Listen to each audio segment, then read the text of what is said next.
Bonsoir, bonjour à toutes, à tous. Je fais cette vidéo, c'est pour me présenter. Donc, présenter pourquoi j'ai créé cette chaîne qui s'appelle, j'ai changé le nom, hein, ça s'appelle La Foi Réflexive. Alors, pour me présenter, moi, je suis un homme, ça s'entend à ma voix. Donc, je suis un chrétien depuis plus de 40 ans, hein. Donc là, j'ai connu deux grands courants du mouvement chrétien. La seule chose que je n'ai pas connue, c'est la foi orthodoxe, donc l'église orthodoxe.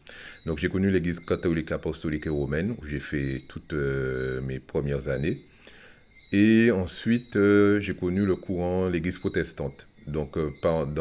Alors l'église catholique, c'est l'église catholique, apostolique et romaine, mais dans le courant protestant, alors j'ai particulièrement été le plus souvent dans des églises qui disent dites pentecôtistes, mais j'ai connu aussi des églises dites Assemblées de Dieu, églises évangéliques, églises baptistes, donc j'ai eu l'occasion d'y aller.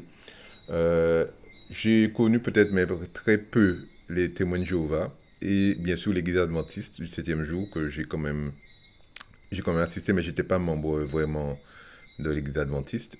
Donc en fait, c'est pour parler déjà de mes avis, de mon expérience, car il faut savoir que alors, je me décris comme un chrétien, oui, comme un croyant chrétien, mais je dirais surtout que je suis un libre penseur, car je remets en question tous les dogmes.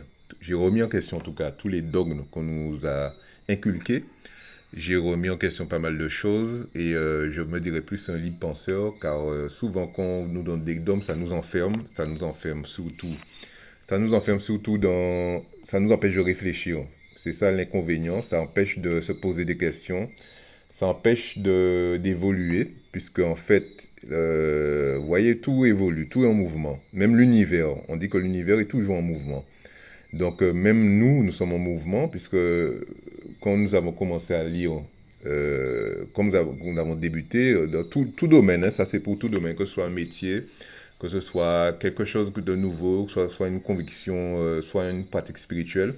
On a commencé d'abord, et ça c'est souvent, vous retrouvez ces termes-là chez certaines sociétés comme les francs-maçons. Ils parlent de trois stades d'apprenti, compagnon et maître. Alors moi je connais pas la franc-maçonnerie, je n'ai pas été initié franc-maçon, mais je sais par culture générale qu'il y a surtout ces stades-là, pas seulement chez eux, mais j'ai entendu parler de ces stades-là chez eux. Mais c'est un peu partout pareil. On est apprenti au départ, ensuite compagnon et ensuite maître. Et ça vient du compagnonnage d'ailleurs, les personnes qui sont dans les artisans là. Certains milieux d'artisanat, on parle d'apprentis. D'ailleurs, dans certaines entreprises, on prend des apprentis. Donc, des gens qui apprennent le métier et ils apprennent avec un maître. Ils apprennent avec quelqu'un qui est dans le métier. Et donc, alors, pour cela, là, vous avez sur cette chaîne, mon but n'est pas de critiquer quiconque, donc aucune personne, ni aucun mouvement, aucune dénomination, que ce soit l'Église catholique, apostolique et romaine, que ce soit les églises protestantes que j'ai citées, ou quiconque. Donc, puisque moi, c'est simplement faire part de mes pensées, de mes opinions. Alors, c'est vraiment subjectif, ce sont mes pensées, mes opinions. Il faut savoir que je ne suis pas pasteur, je ne suis pas prophète, en fait, je n'ai pas de titre. Je ne suis pas prédicateur, je ne suis pas prêtre. Je suis qu'un simple un chrétien lambda, en fait, un croyant.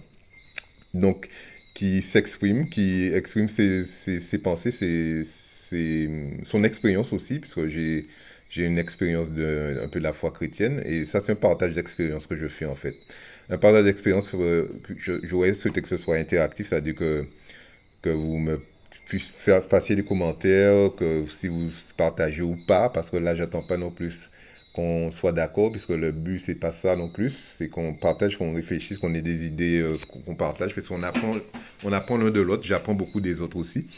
Donc, j'ai eu cette idée de faire cette chaîne, de partager aussi mes découvertes, partager mes réflexions, partager certaines révélations. Et voilà quoi, parce qu'il faut savoir que je n'ai pas fait d'études. J'ai quand même fait une initiation à la théologie, donc j'ai quand même. Et je sais un peu de quoi je parle. Mais alors, là, sous cette chaîne, je ne vais pas parler. Là, je vous ai entendu parler de la franc-maçonnerie. Mais alors, je ne suis pas initié franc-maçon, je ne connais pas la franc-maçonnerie. Donc, dans cette chaîne, je ne parlais pas non plus de ce que je ne connais pas, car c'est vrai que dans les milieux chrétiens, on a tendance à parler de choses qu'on ne connaît pas, dont on n'a pas été initié. Je n'ai pas été initié franc-maçon, je n'ai pas été initié au bouddhisme, je n'ai pas été initié au yoga, je n'ai pas été initié à l'islam, etc. Donc, moi, je ne parlais pas de ces mouvements, puisque je n'ai pas été initié à ces mouvements.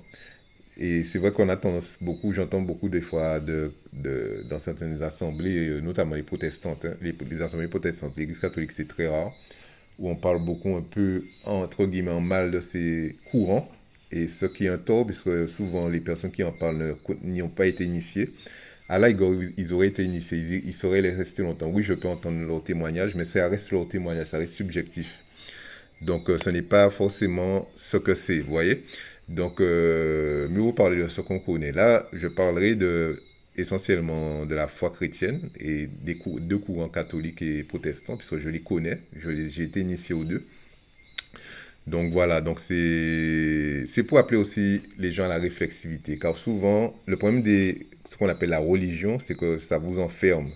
Ça vous pousse pas à la réflexion et ça vous pousse à l'enfermement, malheureusement. Dans la Bible, il dit que Dieu a délivré le peuple d'Égypte, et l'Égypte, ça veut dire le pays d'enfermement. Mais malheureusement, les religions nous enferment, comme un peu les Hébreux étaient enfermés en Égypte. Nous enferment dans des conceptions, dans des choses, et nous enferment dans beaucoup de choses qui ne sont pas forcément des choses construites, puisque il faut savoir que la Bible, ce sont les livres. C'est ça que beaucoup de gens font la confusion. La traduction de la Bible, ce sont les livres. Donc, il y en a plusieurs. Donc, ils ont choisi un nombre de livres. Mais est-ce que c'est ce nombre de livres-là qui était parmi tous les livres? Ça, c'est une question, puisqu'il y a eu plusieurs livres qu'on appelle apocryphes et qui sont quand même intéressants, que j'ai lus et qui sont quand même intéressants et qui des fois complètent les écrits connus qu'on a de la Bible, en fait. Donc, c'est pour ça que l'important, c'est de ne pas avoir un esprit fermé, mais d'avoir un esprit ouvert. Et surtout, ne pas parler de ce que vous ne connaissez pas. Ça, c'est une erreur que beaucoup de gens font. Et ils ont des jugements aussi sur ceux qui ne connaissent pas. Donc, moi, je vais toujours écouter, même quelqu'un qui ne partage pas ma foi. Si on doit échanger, je vais écouter sous sa foi. Si c'est un musulman, je vais écouter sous ses conceptions, etc. Je connais simplement de l'islam la culture générale, que le Mahomet est le prophète de l'islam, les choses comme ça, que le Coran est le livre de l'islam, que la Mecque c'est le lieu saint de l'islam, mais je ne sais pas plus. Je n'ai jamais été initié à l'islam. Donc, c'est pour ça que je reste dans cette optique de parler de ce que je connais. Et je ne porte pas un jugement négatif envers l'islam, puisque je ne connais pas l'islam. Donc, c'est ces choses c'est des principes de base il faut être sage. Nous avons des gens qui ne partagent pas nos opinions, qui ne partagent pas nos conceptions, qui ne partagent pas nos convictions. Ces gens-là, ils ont leur choix, leurs convictions, et ils doivent être aussi respectés que nous. Et c'est vrai que c'est ça, la tendance à l'exclusivité, au sectarisme, c'est dangereux. Et le sectarisme qui dit que c'est moi qui ai la vérité et les autres, ils sont dans le faux, ça, nous, déjà avoir cette pensée-là, on est déjà à côté. Parce que c'est, comme on dit, la Bible, elle est neutre, mais elle ne dit pas ça.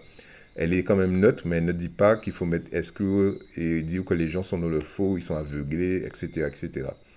Nous, ce qui doit nous concerner, c'est nous. C'est comment nous, comment on évolue, qu'est-ce qu'on comprend déjà du texte, qu'est-ce qu'on comprend aussi de l'Esprit de Dieu, parce que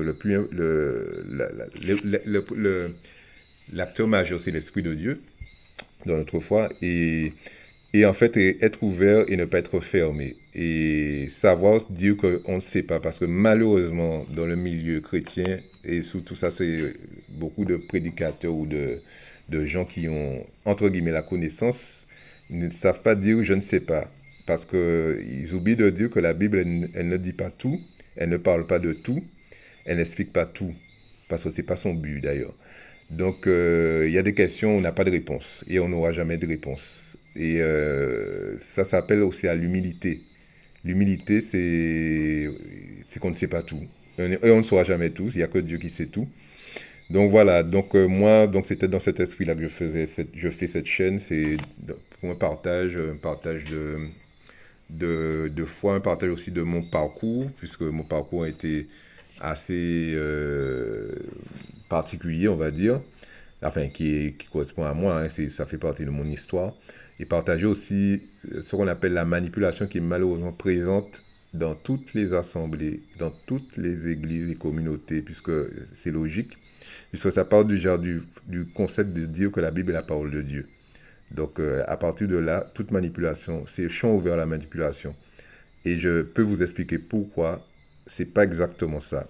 La Bible, c'est un livre de valeur, c'est le livre le plus lu, le livre le plus édité d'ailleurs depuis que l'imprimé existe. C'est un livre de référence, c'est vrai. C'est un livre de valeur, c'est vrai. Mais ce n'est pas la parole de Dieu. Et c'est paradoxal de le dire, mais ce n'est pas la parole de Dieu. Et la Bible répond à cela. Elle répond à cela. Hein. C'est que nous, on ne sait pas lire. Et souvent, et la Bible aussi a beaucoup de langage crypté. Des langages cryptés, c'est-à-dire qu'il y a plusieurs sens pour interpréter la Bible. Il y a le sens littéral, c'est-à-dire le texte tel qu'il est. Ce qui est écrit, c'est ce qui est.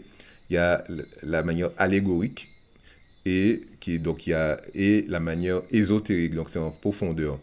Et notamment, un des textes, je pense qu'il est je dirais les plus ésotériques que j'ai vu dans les apocryphes, ça doit être l'évangile de Thomas. Car je l'ai lu aussi. Et au début, je ne comprenais pas, mais avec le temps, je commence à comprendre qu'est-ce que veut dire cet évangile. Donc, il faut être ouvert à tout. Il faut être ouvert, il faut se questionner, il faut chercher. Il ne faut pas être paresseux. Et la connaissance ne vient pas à vous comme ça, c'est vous qui devez la vouloir. Voilà, donc c'était une présentation succincte. Je vous dis à bientôt. Bonne soirée à vous, bonne journée. Au revoir.